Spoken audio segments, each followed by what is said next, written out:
말씀 같이 보도록 하겠습니다. 누가복음 7장 18절에서 35절까지인데요. 18절부터 23절까지만 이렇게 읽도록 하겠습니다. 제가 먼저 봉독하겠습니다.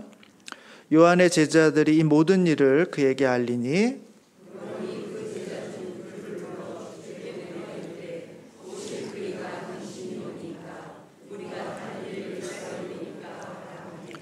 그들이 예수께 나아가 이르되 세례 요한이 우리를 보내어 당신께 여쭈어 보라고 하기를 오실 그이가 당신이오니까 우리가 다른 일을 기다리니오니까 하더이다 하니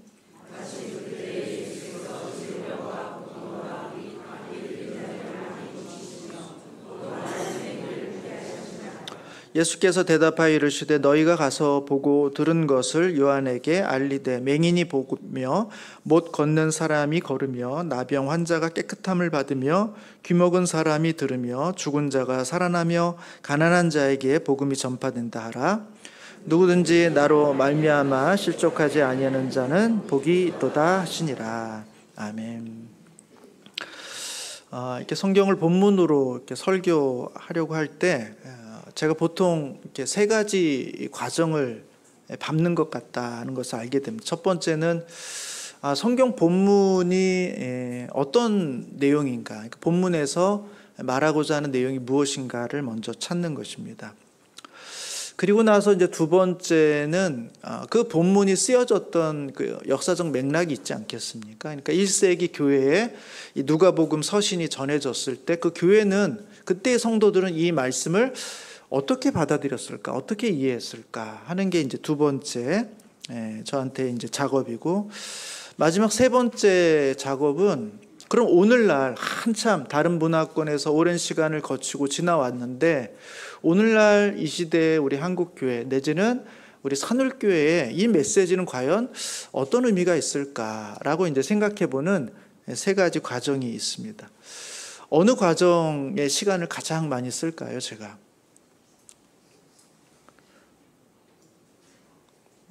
설교를 안 하시니까 잘 모르시죠? 뭐 본문에 따라 좀 다르긴 하는데 본문이 좀 이해하는데 어렵다 그러면 조금 오래 걸리겠습니다. 본문은 그래도 이렇게 앉아가지고 성경을 보고 뭐 그다음에 주석을 보고 뭐 이렇게 하면은 본문은 이제 어느 정도 이해하는데 그건 시간을 이제 들이면 되는 문제입니다. 문제는 뭐냐하면 조금 더 어려운 거는 1세기 교회 처음 이 본문을 받았던 사람들은 어떻게 이 본문을 받아들이고 이 본문 속에서 어떤 메시지를 찾았을까, 어떻게 들렸을까, 이 생각을 하는 것은 조금 본문하고는 이제 조금 또 다른 문제입니다. 그 역사적 맥락과 배경을 좀 알아야 되고 하는데 성경에는 그런 내용들이 이렇게 충분하게 나와 있지 않으니까 과연 그들에게 어떻게 들렸을까 하는 뭐 몇 가지 정보를 통해서 그걸 유추해 보게 되는 것입니다. 그 작업도 이제 조금 쉽지는 않은데 제일 어려운 작업은 뭘까요? 사실은 그 이야기가, 그 말씀이 오늘 우리 교회 그것이 어떤 메시지, 어떤 의미가 있을까로 이렇게 건너오는 작업이 사실은 제일 힘들고 어려운 작업 중에 하나입니다. 제가 이제 이런 말씀을 드리는 거는 오늘 본문이 그렇다는 말씀을 드리고자 합니다. 본문을 내용을 정리하는 데는 뭐 그렇게 어렵지는 않은데 이게 어떤 의미가 있을까? 우리 가운데 어떤 메시지를 주는 걸까? 하는 측면에서는 상당히 고민이 많이 됐던 그런 본문이다라는 것입니다. 오늘 본문은 세례 요한에 대한 이야기를 쭉 다루면서 세례 요한의 한계가 무엇인지, 그러면서 세례 요한만의 고유한 역할은 무엇인지, 그 한계와 역할에 대해서 다루고 있는 것이다 이렇게 봅니다. 오늘 읽은 우리 18절부터 23절까지는 이 세례 요한이 가지고 있는 한계를 보여주고 있습니다. 여기 18절에 보시면 이렇게 돼 있죠. 요한이 제자들이 이 모든 일을 그에게 알리니, 지금 제자들이 와가지고 요한에게 뭔가를 알려줬습니다. 왜 그렇게 했냐면 요한은 지금 옥에 갇혀 있습니다. 감옥에 있어요. 마음껏 돌아다닐 수가 없습니다. 세상에 무슨 일이 일어나는지 누가 알려주지 않으면 알 수가 없어요. 요한의 제자들이 밖에 다니면서 예수님이 행하시는 일들을 쭉 보고서는 예수님이 이런 일을 행하십니다 하고는 이제 자세히 요한에게 찾아가서 알려준 겁니다. 그 이야기를 다 듣고 나서 그래 내가 예수님의 오심을 준비하는 선지자로서 이 땅 가운데 왔는데 예수님이 이런 일을 하신다니까 정말 내가 뿌듯하다, 내가 잘했다 이렇게 생각할 것 같은데 그렇게 생각하지 않습니다. 오히려 19절에 보시면 요한이 그 제자 중 둘을 불러서 예수님께 보냅니다. 그래서 이르면서 이렇게 얘기합니다. 오실 그이가 당신이오니까 우리가 다른 이를 기다리오리까. 이렇게 물어보라는 거예요. 아니 지금 세례 요한은 얼마 전에 내 뒤에 오시는 분이 진짜다. 내가 그의 오심을 준비하기 위해서 이 땅에 왔다 하면서 예수님의 오심을 너무나 확신하면서 메시아의 오심을 증거하고 선포했던 사람이잖아요. 근데 지금 얼마의 시간이 지나고 나서 자기의 제자들이 예수님의 행적을 쭉 이야기하나 듣고 나서는 이게 흔들리기 시작한 겁니다. 아, 정말 오실 그이가 당신 맞습니까? 아니면 우리가 다른 분을 기다려야 됩니까? 그 이야기를 듣고 나서 마음이 흔들린 겁니다. 그래서 제자들을 직접 보내가지고 내가 고민할 게 아니라 예수님께 직접 물어보자 해가지고는 이 제자들을 그 질문을 가지고 이제 예수님을 찾아가도록 한 겁니다. 20절에 보시면 그들이 예수께 나와 이르되 세례 요한이 우리를 보내어 당신께 여쭈어보라고 하기를 오실 그이가 당신이 오니까 우리가 다른 일을 기다리니 오니까 이렇게 묻는 거예요. 여러분 좀 이상하죠.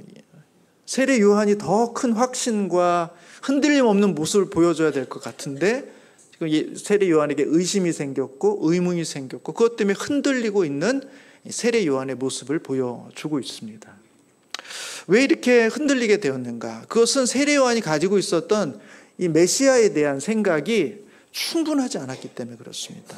그가 보여줬던 메시아의 생각은 누가복음 3장을 보면 살짝 나와 있습니다. 누가복음 3장 9절에 보면 예수님이 오시면 어떤 일을 행할 것인가? 그가 뭘 기대했냐면 3장 9절의 말씀입니다. 한번 찾아보나 띄워주시면 좋겠습니다. 같이 한번 읽겠습니다. 시작. 이미 도끼가 나무 뿌리에 놓였으니 좋은 열매 맺지 아니하는 나무마다 찍혀 불에 던져지리라. 지금 세례 요한의 메시지는 그거예요. 도끼가 이미 나무 뿔에 팍 찍혔다는 거예요. 그래서 좋은 열매 맺지 아니하는 자마다 나무에 찍혀서 나무가 찍어져서 불에 다 던져진다는 거예요. 그러니까 임박한 종말을 기대하고 있어요. 이제 주님이 오시면 마지막 도끼를 팍 쳐가지고는 열매 맺지 않은 나무들 다 쓰러뜨리고 그 나무들 다 불에 던진다는 거예요. 그러니까 세례 요한은 임박한 심판을 기다리고 있었어요. 그래서 주님이 오시면 그 심판을 바로 행하실 거라고 생각을 하고 있는 것입니다. 3장 17절에도 보면 그런 뉘앙스로 말씀하세요. 17절 말씀도 한번 같이 읽어보겠습니다. 시작. 손에 키를 들고 자기의 타작 마당을 정하게 하사 알곡은 모아 곳간에 들이고 쭉정이는 꺼지지 않는 불에 태우시리라. 그분이 오면 알곡은 싹 걷어가지고 곳간에 들이고 쭉정이 같은 신앙 갖고 있는 사람들은 다 불에 던져질 것이다. 이제 주님이 오시면 바로 그와 같은 심판을 하실 것이다. 그런 기대를 가지고 주님을 기다리고 예비했는데, 그리고 주님의 오심을 그렇게 준비했는데 막상 주님이 오셔서 하신 일들이 뭐예요? 진노와 심판이 아닌 거예요. 병자를 고쳐주시고 귀신 있는 자를 쫓아주시고 죄인들과 함께 어울려서 식사하시고 죽어가는 사람들을 살려주실 뿐만 아니라 심지어는 죽은 자도 살려주시는, 그 주님의 행적이 이 세례 요한이 가지고 있었던 그 기대하고는 너무 다른 겁니다. 그래서 세례 요한이 흔들리기 시작한 거예요. 우리가 기다리는 분 당신이 맞습니까? 아니면 우리가 또 다른 분을 기다려야 됩니까? 라고 이제 질문하게 되는 것입니다. 예수님의 답변은 뭔가요? 오늘 본문 21절에 보시면 이렇게 되어 있습니다. 마침 그때 예수께서 질병과 고통과 및 악귀 들린 자를 많이 고치시고 또 많은 맹인을 보게 하신지라. 예수께서 대답하여 이르시되 너희가 가서 보고 들은 것을 요한에게 알리되 맹인이 보며 못 걷는 사람이 걸으며 나병 환자가 깨끗함을 받으며 귀 먹은 사람이 들으며 죽은 자가 살아나며 가난한 자에게 복음이 전파된다 하라. 하면서 우리 주님의 사역은 진노와 심판의 사역이 아니라 지금 주님의 사역은 살리는 사역, 회복하는 사역, 고치는 사역, 가난한 자에게 소망을 주는 사역을 하는 것이다 라고 우리 주님께서 말씀해 주고 있는 것입니다. 세례 요한은 아직 충분히 알지 못했던 거예요. 그리스도가 오시면 바로 심판이 임할 줄 알았는데 그 심판은 좀 더 나중에 있는 일이고 주님이 처음 오셨을 때 우리 가운데 행하시는 일은 바로 이런 생명과 희망과 소망을 만들어내는 사역이다라는 사실을 우리 주님께서 이제 다시 알려주도록 하시는 것입니다. 그리고 나서 23절 말씀하십니다. 같이 한번 읽어볼까요? 시작. 누구든지 나로 말미암아 실족하지 아니하는 자는 복이 있도다 하시니라. 해서 지금 거의 막 실족할 만한 이 세례 요한에 대해서 그렇지 않다라고 이제 다시 가르쳐 주심으로써 실족하지 않도록 격려해 주시고 또 새로운 가르침을 주시는 장면으로 오늘 본문이 마무리가 되고 있습니다. 그러니까 이 본문을 통해서 지금 보여주는 세례 요한은 어떤 거예요? 세례 요한은 참 괜찮은 사람이었고 훌륭한 일을 했지만 그럼에도 불구하고 여전히 한계가 있는, 부족함이 있는, 그 계시에 충분하지 못한, 그래서 이렇게 흔들린 그런 사람이다라는 사실을 보여주고 있습니다. 여러분, 그러고 나서 이제 24절부터 무슨 얘기가 나오냐면 예수님께서 세례 요한에 대해서 이제 평가를 하십니다. 이 세례 요한이 어떤 사람인가? 24절부터 보시면 이렇게 되어 있습니다. 요한이 보낸 자가 떠난 후에 예수께서 무리에게 요한에 대하여 말씀하시되 너희가 무엇을 보려고 광야에 나갔더냐? 바람에 흔들리는 갈대냐? 그러면 너희가 무엇을 보려고 나갔더냐? 부드러운 옷 입은 사람이냐? 보라, 화려한 옷을 입고 사치하게 지내는 자는 왕궁에 있느니라. 세례 요한을 이야기하면서 이 얘기를 합니다. 너희가 광야에 가서 뭘 보기를 원했냐? 그냥 갈대 보러 나갔냐? 자연 즐기기 원해서 나갔냐? 그거 아니지 않았냐는 거예요. 너희가 나가서 뭘 보길 원하냐? 화려한 옷을 입으면서, 정말 사치스러운 옷을 입으면서 근사한 옷을 입은 정말 그렇듯한 사람을 보기를 원했냐? 그런 사람을 광야에서 왜 찾냐? 그런 사람은 광야에 없다. 그런 사람을 보기 위해서는 왕궁에 가야지 그런 사람이 있다는 거예요. 그러니까 세례 요한을 찾으면서 왜 너희들은 마치 자냐에 아무 관심이 없는 사람들처럼, 마치 왕궁에서 그럴싸한 옷을 입은 사람을 찾는 것처럼 광야에 나갔냐는 것입니다. 정말 너희가 광야에 왜 나갔냐? 26절에 보시면 그러면 너희가 무엇을 보려고 나갔더냐? 선지자냐? 옳다. 네가 정말 선지자를 보려고 광야에 나갔다면 정말 잘했다는 거예요. 그리고 이 세례 요한은 정말 괜찮은 훌륭한 선지자라는 것입니다. 내가 너희에게 이르노니 선지자보다도 훌륭한 자가 바로 이 세례 요한이다. 왜 선지자를 보려고 나가면서 쓸데없는 것을 구하냐는 거예요. 왜 화려한 옷을 구하냐는 거예요. 왜 특별한 다른 기능들을 원하냐는 거예요. 선지자를 보기를 원했으면 선지자를 봐야지 왜 가서 갈대를 찾고 왜 좋은 옷 입은 사람을 찾느냐 말이죠. 그런 사람은 왕궁에 있다. 그러나 정말 너희가 선지자를 보기를 원했냐? 그렇다면 세례 요한은 정확하게 훌륭한 선지자다. 맞다. 이렇게 이야기를 하고 있습니다. 얼마나 훌륭하냐? 27절에 보시면 기록된 바 보라 내가 내 사자를 내 앞에 보내노니 그가 내 앞에서 내 길을 준비하리라 한 것이 이 사람에 대한 말씀이라. 말라기서 3장 1절에 나오고 있는 이 말씀, 예수의 오심을 준비할 이 선지자, 바로 그 사람이 세례 요한이다. 구약에 예언하고 있는 그 사람이 세례 요한이다. 그는 얼마나 훌륭한 사람인가 라고 우리 주님이 말씀하고 있죠. 그리고 나서 28절, 아마 가장 큰 칭찬 같습니다. 내가 너희에게 말하노니 여자가 낳은 자 중에 요한보다 큰 자가 없도다. 여자가 낳은 자 중에 요한보다 큰 자가 없다. 여러분, 이런 칭찬 들어보셨습니까? 이건 어머님한테나 듣는 칭찬이죠. 우리 자식이 제일 예쁘다. 예수님께서 세례 요한을 이야기하면서 여자가 낳은 자 중에서 가장 큰 자다 이야기하심으로써 이 세례 요한이 얼마나 뛰어난 사람이고 훌륭한 사람이고 정말 우리가 기다리고 나가서 찾아서 그의 이야기를 들을 만한 충분한 사람이다 라는 이야기를 해주고 있습니다. 그러면서 동시에 그의 한계도 이야기해주고 있죠. 28절 후반절에 보시면 그러나 하나님의 나라에서는 극히 작은 자라도 그보다 크니라 하시니 이렇게 되어 있습니다. 무슨 얘기입니까? 여자가 낳은 자 중에서는 가장 크지만 하나님의 나라에서는 가장 작은 자보다 더 작다는 거예요. 지금 예수님은 이 세례 요한을 지금 칭찬하고 있는 겁니까? 아니면 디스하고 있는 겁니까? 엄청 칭찬하는 것처럼 보이다가 그렇지는 않아. 한계가 있어. 하나님 나라에선 작은 자야. 라고 이야기해 줌으로써 이 세례 요한을 어떻게 해야 될 것인가 하는 고민에 빠지게 하는 것입니다. 근데 정말 중요한 것은 세례 요한을 이야기한 것은 그 다음 이야기를 하시려고 하는 거예요. 29절부터 보시면 이와 같은 이 땅에 사람이 낳은 자 중에서는 가장 크지만 하나님의 나라에선 지극히 작은 자보다 더 작은 자인 한계가 있는 세례 요한이지만 이 세례 요한의 이야기를 듣고 그에게 세례를 받은 사람은 하나님을 의롭다라고 이야기하게 되지만 만약에 그와 같은 세례 요한의 세례를 받지 않고 그의 이야기를 듣지 않은 사람은 오히려 하나님으로부터 버림을 받게 된다. 하나님을 저버리게 된다. 라는 이야기를 해주고 있습니다. 29절과 30절 말씀입니다. 같이 한번 읽어보도록 하겠습니다. 시작. 모든 백성과 세리들은 이미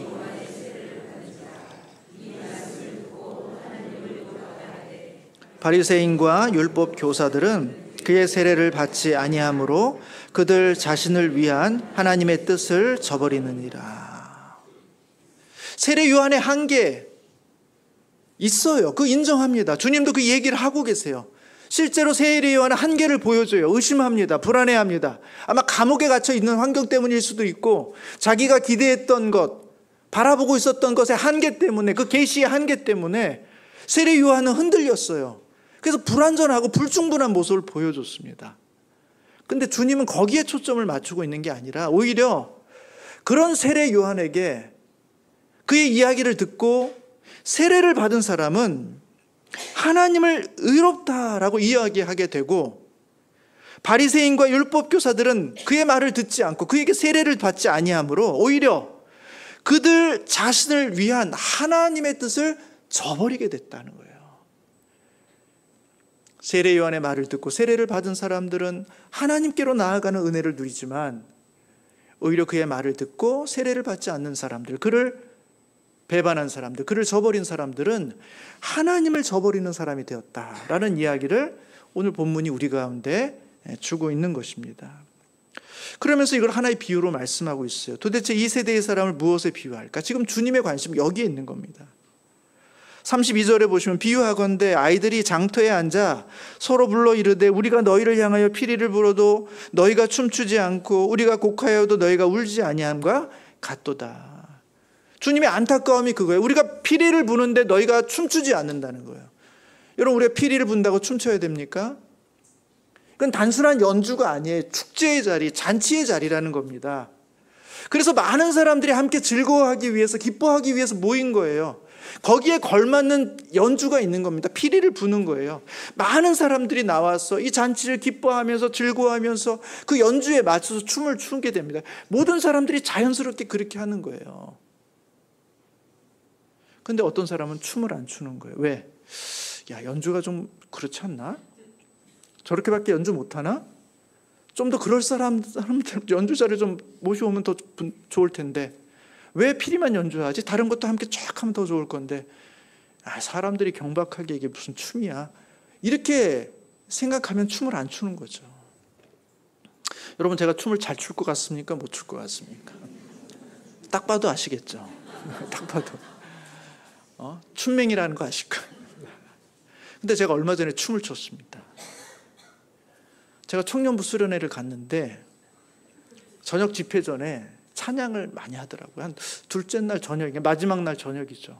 한 50분간을 찬양하는데 그 중간중간에 이제 막 청년들이 찬양하면 좋으니까 찬양 인도하시는 이제 저는 뭐 좋게 보지 않는 전도사님이 한 분이 계신데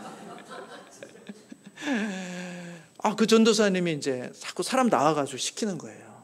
뭐 주님을 위해 춤을 춰 막 이러면 이제 나와가지고 막 춤을 추는 거예요. 그러면 지목된 대상이 나와서 춤을 추는 겁니다.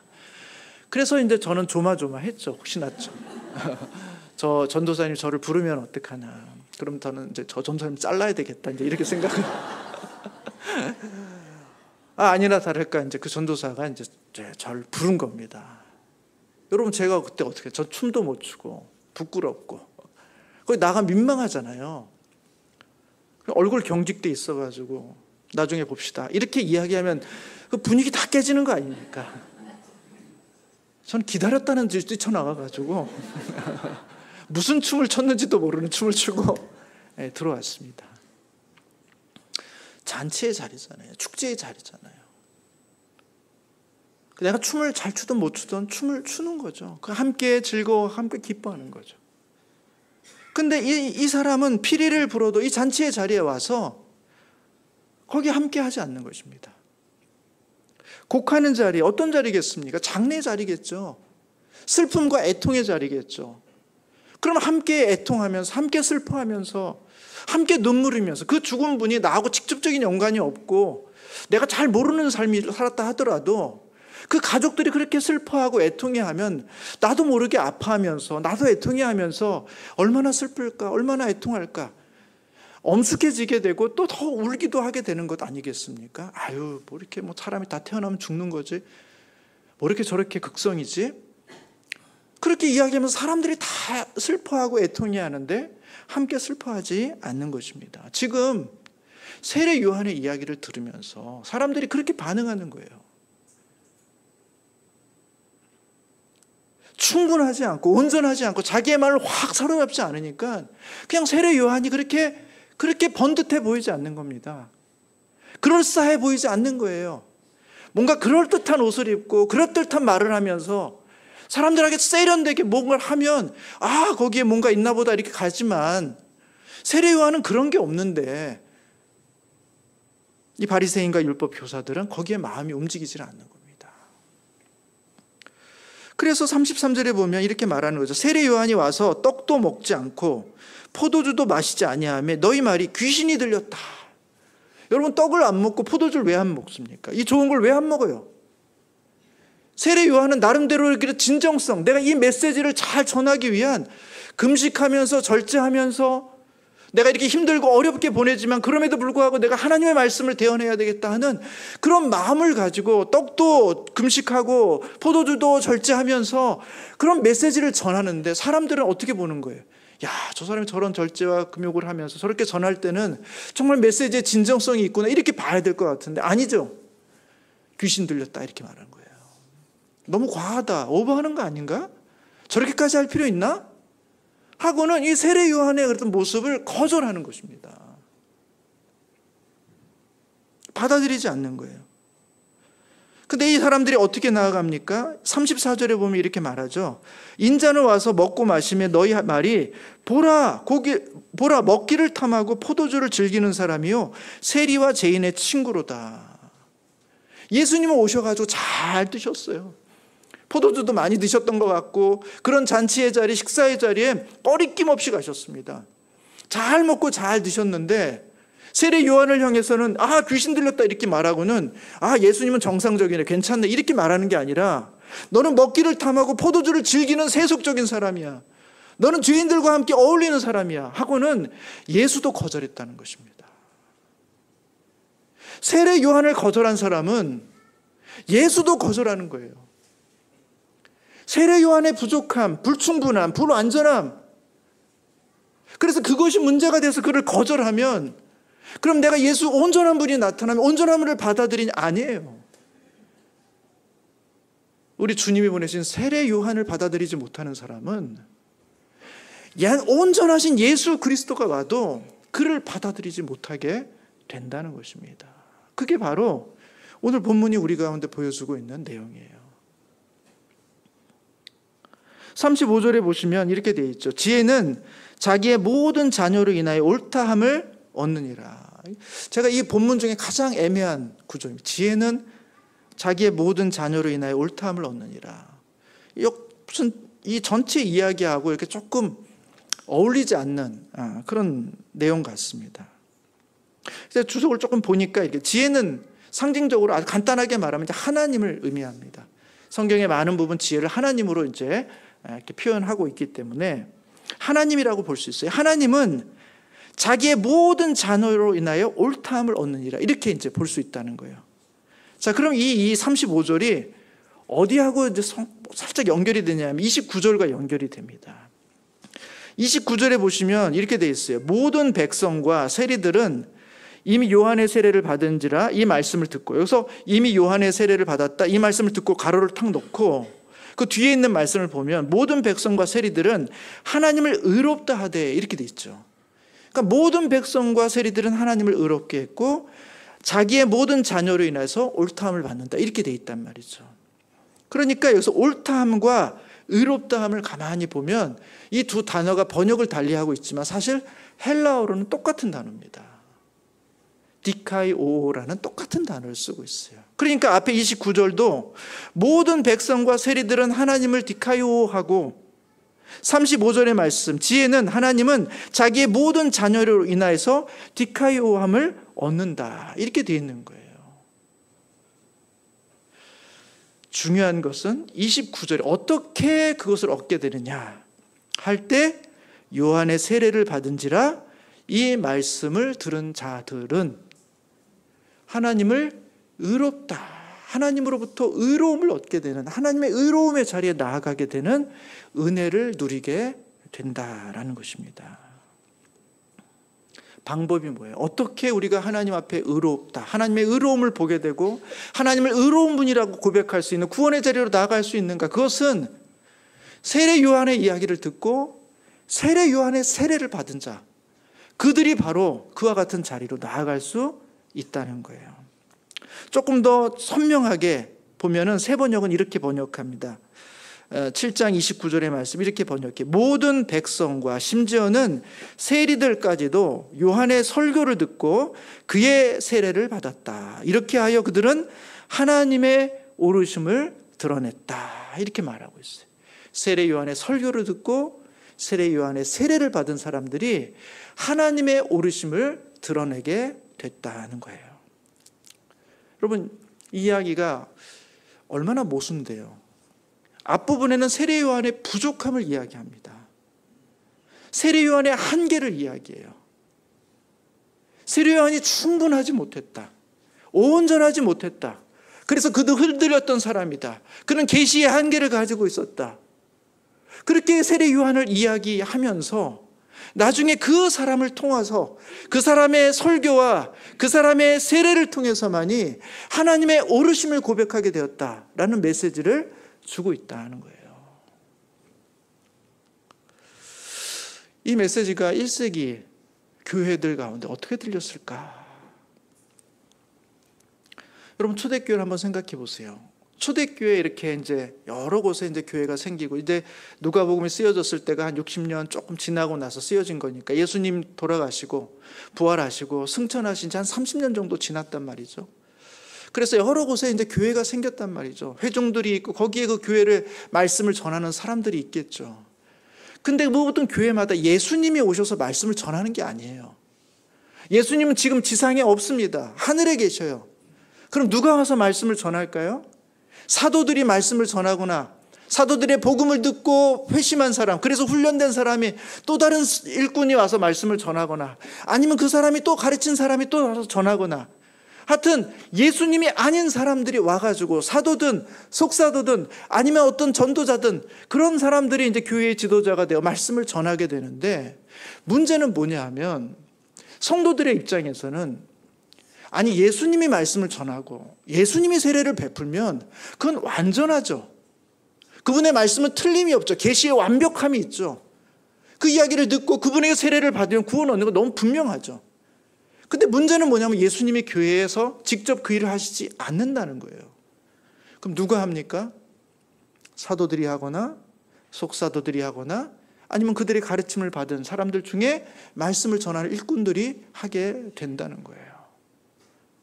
저 일꾼이 예수가 아닌데 내가 저 일꾼의 말을 완벽한 계시로 받을 수 있는가? 내가 저 목회자가 하고 있는 저 세례를 통해서 구원받는다는 확신을 가질 수 있는가? 저 손은 사람의 손인데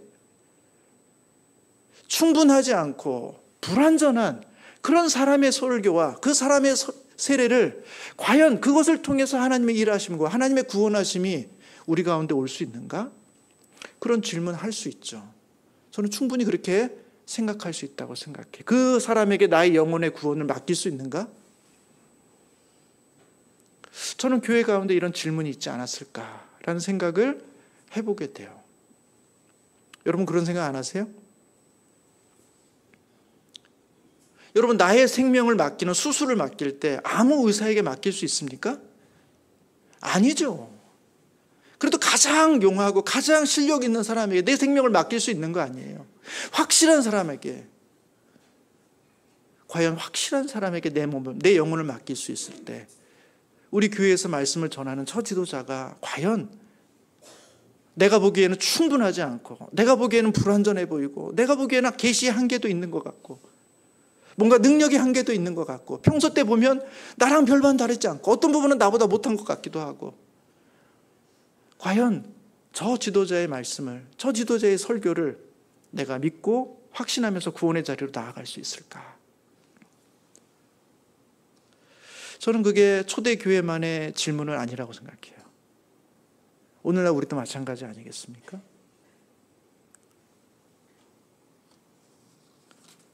목회자의 입장에서 이거 고민이에요. 주님께서 우리를 불러 세우셔서 무슨 사명을 주셨습니까? 너는 모든 민족에 가서 세례를 주라. 그리고 내가 너희에게 분부한 모든 것들을 가르쳐 지키게 하라. 우리의 불완전한, 우리의 불충분함에도 불구하고 주님은 그 일을 맡기세요. 설교를 하라고, 말씀을 가르치라고, 그리고 회심한 사람들에게 세례를 주라고 가르칩니다. 완전하고 온전해서가 아니에요. 그럼에도 불구하고 주님이 불러 세웠기 때문에 그 일을 감당하는데, 설교를 감당하고 그 사역을 감당하는 저 자신도 긴장돼요. 불안해요. 두려워요. 내가 충분하지 않은데, 내가 온전하지 않은데, 내가 주님 앞에서 그렇게 완벽하게 깨끗하지 않은데, 근데 과연 하나님은 나의 설교를 통해서 성도들에게 구원을 베풀어 주시고 나의 세례를 통해서 정말 구원의 어떤 역사와 능력이 나타나게 되는 것인지 두렵고 떨리는 마음으로 이 일들을 하고 됩니다. 성도들은 성도들대로 두려워요. 과연 저 의사에게 내 몸을 맡겨도 되는가? 내가 볼 때 조금 허점이 있어 보이고 불안해 보이고 때론 실수도 할 것 같은데 저 양반에게 내가 내 몸을 맡겨도 되는가 하는 것처럼 우리가 완전하지 않기 때문에 생기게 되는 우리 안에 불안과 염려와 걱정이 있다는 거예요. 저는 어쩌면 그런 성도들을 향해서 이 세례 요한의 이야기가 나온 것이 아닌가 싶어요. 너무 뜬금없이 나오거든요, 세례 요한의 이야기는. 왜냐하면 예수님께서 지금 굉장히 잘 나가고 있거든요. 귀신 들린 자부터 시작해서 병자부터 이렇게 쭉 고치면서 예수님께서 능력을 막 보여주시고 죽음에 임박한 사람도 고쳐주시고 마지막에 심지어는 바로 지난주에는 죽은 자까지 살려내셨어요. 예수는 바로 메시아다, 하나님이다, 정말 이제 콱 선포를 팡 해야 되는 순간에, 그 순간에 세례 요한을 딱 등장시켜가지고는 예수의 메시아 되심을 의심하는 인물을 보여줍니다. 왜 그럴까?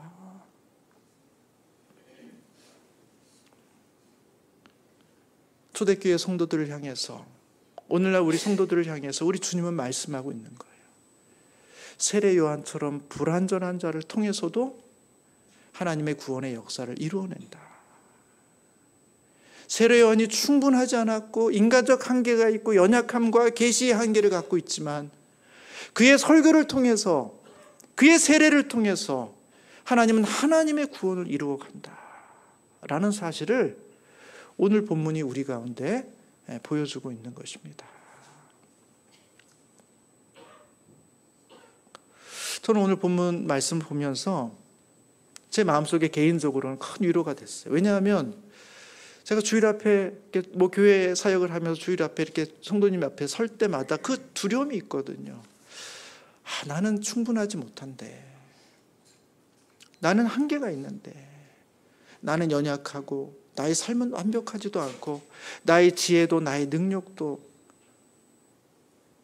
부족함이 없지 않은데, 그런데 과연 하나님의 그 온전한 계시를, 하나님의 온전한 말씀을 내가 우리 성도님들에게 잘 전할 수 있을까?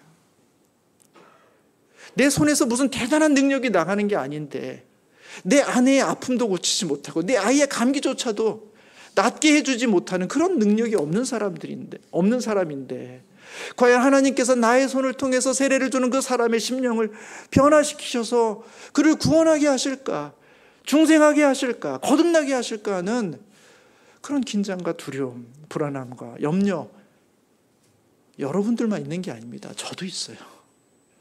늘 이런 불안함 속에, 염려 속에, 그러나 주님께서 세례를 주라고, 나의 백성들에게 가르쳐 지키게 하라고, 그 사명을 주셨기 때문에 두렵고 떨리는 마음으로 이 자리에 서 있는데, 오늘 본문을 통해서 세례 요한을 보면서 저는 개인적으로 적지 않게 소망과 위로를 얻습니다. 하나님이 나와 같은 불완전한 사람, 불충분한 사람을 통해서도 하나님의 구원을 이루어 내시는구나.